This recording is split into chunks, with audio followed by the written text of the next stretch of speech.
Those who have swords and know how to use them, but keep them sheathed, will inherit the world. And that's another thing I've been telling. Yeah, no kidding. That's a lot different, man. Difference. That's a big difference. It's so great. And so, like, one of the things I tell young men, well, and young women as well, but the young men really need to hear this more, I think, is that you should be a monster.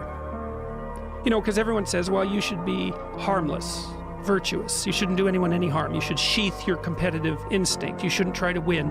You know, you don't want to be too aggressive. You don't want to be too assertive. You want to take a back seat and all of that. It's like, no. Wrong.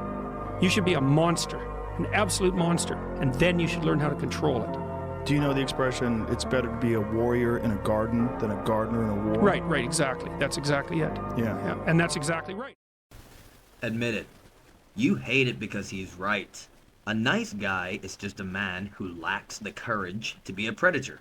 If you don't have the capacity for violence, your morality is just a lack of options. Mon Dieu, the American fetish for the alpha. It is so adolescence. You listen to this man cry about lobsters and suddenly you think your girlfriend wants you to be a hitman? It's a comic book philosophy, Sam. Pierre, it's not a comic book. It's biology. Look at the world. Women don't fall for the guy who asks permission to exit. They want the guy who could burn the house down but chooses to keep the heater on. You call it civilized, I call it neutered. You think being a monster makes you attractive? S'il vous plaît, that is what men are bad at sex tells themselves to feel powerful.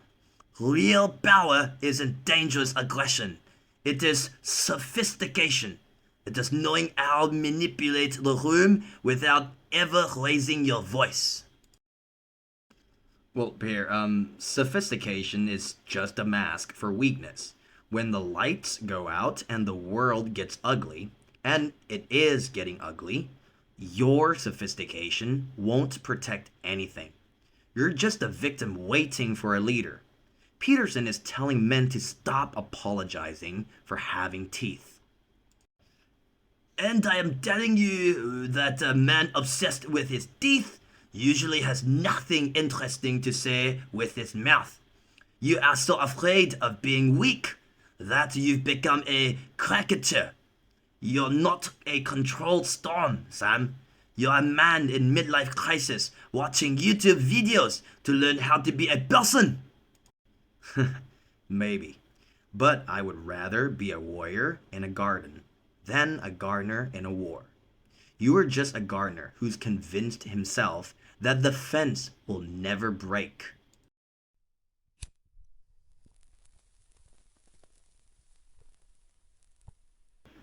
And when the war never comes, you will have spent your whole life barking at shadows, alone in your garden, wondering why no one wanted to stay and talk to the monster.